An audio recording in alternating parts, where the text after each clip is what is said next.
गणपती बाप्पा मोरया. नमस्कार मंडळी. सगळीकडे मोरया मोरयाचा गजर ऐकायला येतोय. सगळेजण आपापल्या घरी गणपतीचं आपापल्या परीने स्वागत करायची तयारी करतात. डिस्कशन असतं की गणेशाची मूर्ती अशी आणायची, अशी घेऊया, फेट्यावाली घेऊया, टोपीवाली घेऊया, है ना, जंगलात बसलेला गणपती घेऊया, असा घेऊया तसा घेऊया. पण खरं गणपतीचं जे रूप आहे,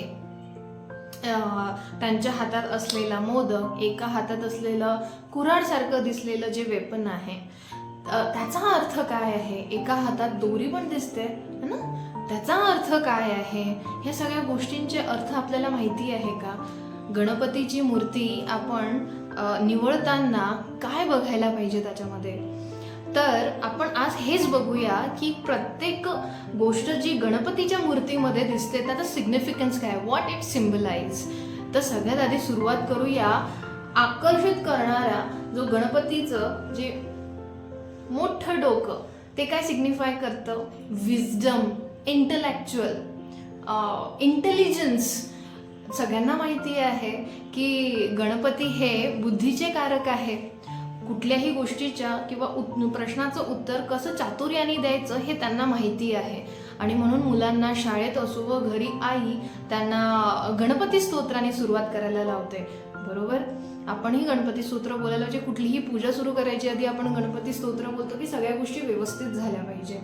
तर त्यांचं जे हेड आहे, जे इतकं मोठं दिसतं, ते विजडम, इंटलेक्च्युअल, इंटेलिजन्सचं कारक आहे. दुसरं, त्यांचे जे मोठे कान आहे हे काय रिप्रेझेंट करतात की you should become a good listener. तुम्ही खूप चांगले कोणाची गोष्ट ऐकणारे असले पाहिजे, rather than talking a lot. असतात अशा गोष्टी, पण गणपती हे रिप्रेझेंट करतात की आपल्याला कोणाची गोष्ट, कोणाचं दुःख सुख, कुठलीही मनातली गोष्ट ऐकून घेण्याची ताकद आपल्यामध्ये असली पाहिजे.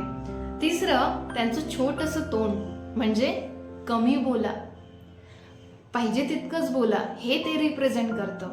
त्यांचे छोटे छोटे डोळे काय रिप्रेझेंट करतात? तर you should be focused on your गोल.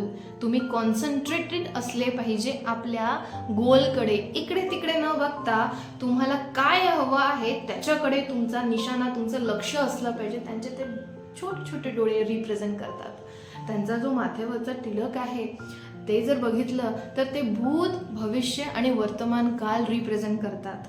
हा त्यांचा तिलक जो आहे तो भूत, भविष्य, वर्तमान काल रिप्रेझेंट करतं. त्यांची जी सोंड आहे, ट्रंक, ती काय रिप्रेझेंट करते की कुठलाही मार्ग तुमच्यासाठी, तुम्हाला काही हवं असेल तर तो इझिली तुम्हाला तसा सहजासहजी मिळणार नाही. You have to work hard for that. तुम्हाला असा गोल मोल रस्ता, तो सगळा पार करून, सगळे हडल्स पार करूनच तुम्हाला तुमचं सक्सेस जे आहे ते मिळवता येणार आहे. That represent the hurdles of your hard work, of your journey to grab your success. So and another thing, their task, म्हणजे त्यांचा एक अर्धदंत आणि एक पूर्णदंत, ते काय रिप्रेझेंट करतं? जो अर्ध तुटलेला दात आहे तो हे रिप्रेझेंट करतं की कुठलीही निगेटिव्ह एनर्जी, कुठल्याही घाण गोष्टी, कुठलीही जी न पटणाऱ्या गोष्टी आहेत, ज्या ह्युमन बिंगसाठी चांगल्या नाही आहेत, त्या तुम्ही थ्रू आउट करायच्या.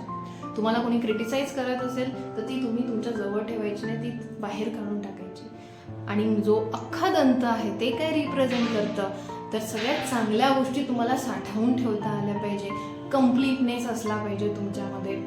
त्याच्यानंतर त्यांचं जे मोठं पोट आहे, विचार करा ना, हत्तीचं फक्त डोकं त्यांना बसवलेलं आहे, इथून एवढे मानेपासून बसवलेलं आहे. त्यांचं पोट का बरं मोठं दाखवतात मूर्तीमध्ये? तर जुन्या काळात माझी आजी सुद्धा म्हणायची की थोडीशी माणसाची ना म्हणजे ढेरी किंवा तोंड किंवा पोट दिसलेलं बरं असतं. असं वाटतं की तो खात्यापित्या घरचा आहे आणि तो खूप, त्याच्या घरी भरपूर धान्य आहे, धनधान्य आहे, धनधान्याने समृद्ध आहे. तर दॅट रिप्रेझेंट, गणपतीचं जे पोट आहे ते प्रॉस्पेरिटी, हार्मनी, अबंडन्स रिप्रेझेंट करतं की तुमच्याकडे ह्या सगळ्या गोष्टींनी भरपूर असावे. म्हणून गणेशा सगळ्यांकडे असतात. सगळ्यात आधी पूजा पण त्यांचीच केली जाते. त्यांच्या एका हातामध्ये तुम्हाला काय म्हणतात, कुऱ्हाडीसारखं एक वेपन दिसतं, एक टूल दिसतो. What that represent? कुठल्याही मटेरियलिस्टिक गोष्टी असू दे किंवा तुमच्या स्वभावातल्या घाणेरड्या गोष्टी असू द्या, जसं की इगो असणे, कोणाला क्रिटिसाइज करण्याची सवय असणे, गॉसिपिंग, बॅक बिचिंग करण्याची सवय, कुठलीही गोष्ट जी आपल्यासाठी माणूस या जातीसाठी हानिकारक आहे ती कट डाऊन करायसाठी त्या कुऱ्हाडीला ते म्हणजे तसं रिप्रेझेंट करतं. एका हातामध्ये त्यांच्या मोदक आहे. Modak represent patience. तुम्हाला माहिती आहे ना, मोदक बनवायला पेशन्स लागतात. त्याच्यातलं सारण बनवायला, त्याला आकार द्यायला आणि त्याच्यात स्वादही असला पाहिजे, त्यात आकारही असला पाहिजे, दिसायलाही सुंदर असले पाहिजे. तर मोदक बनवण्यासाठी खूप पेशन्स लागतात. तर मोदक जे आहे ते पेशन्स रिप्रेझेंट करतात.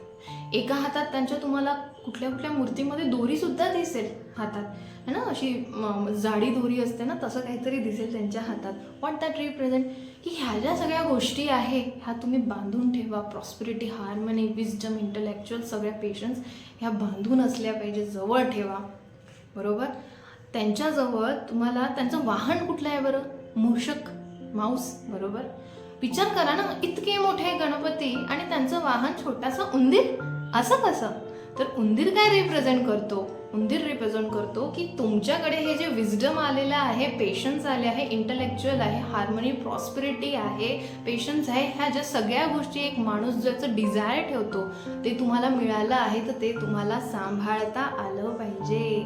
That Mouse represents. तो कसा गणपतीला सांभाळतो आपल्या पाठीवर? तर ह्या सगळ्या गोष्टी तुम्हाला सांभाळता यावा असा तो माऊस रिप्रेझेंट करतो. तर बघितलं, आपण ह्या गणपतीला घरी आणताना हा सगळा विचार करतो का? म्हणून यांना विघ्नहर्ता म्हणतात. बरोबर. आपण यांना घरी आणू. आता ह्या वेळेस गणपतीला घरी आणाल तर ह्या थॉटनी, ह्या मॅनिफेस्टेशननी मूर्ती सिलेक्ट कराल किंवा चूज कराल की आपल्याला काय घरी घेऊन जायचं आहे. त्यांच्यामध्ये असणाऱ्या ज्या गोष्टी आहे, मूर्तीचा जेव्हा गणपती जेव्हा तुम्ही तुमच्या घरात आणाल, ह्या मॅनिफेस्टेशननी त्यांना आपल्या घरात, मंदिरात बसवाल की हे सगळं माझ्याकडे आलं आहे, याचा आशीर्वाद देव मला देतो आहे, माझ्या घरात हार्मनी, प्रॉस्पेरिटी आहे, असा ह्या गणपतीचा अर्थ होतो. तर आहे की नाही मजेदार? कधी नोटीस केलं आपण की ह्या सगळ्या गोष्टी गणपती आपल्याला शिकवतात? हे सगळं आहे जे ते रिप्रेझेंट करतात आणि आपण ते आपल्या अंमलात आणलं पाहिजे. किती मजेदार आहे ना, आणि किती छान छोटीशी मूर्ती आहे बघा गणपतीची. खूप सुंदर आहे. ही मी माझ्या स्टडी टेबलवर ठेवत असते. तर आय होप तुम्हाला व्हिडिओ आवडला असेल आणि हा युजफुल असेल. आवडला असेल तर लाईक, सबस्क्राईब आणि शेअर नक्की करा. तुमच्या एका लाईकमुळे आणि सबस्क्राईब केल्यामुळे आणि शेअर केल्यामुळे मला आणखी मोटिवेशन मिळतं की मी खूप काहीतरी चांगलं करू आणि खूप चांगला व्हिडिओ काढू. तोपर्यंत मज्जा करा. Ganpati Bappa Morya. Thank you for watching the video till end.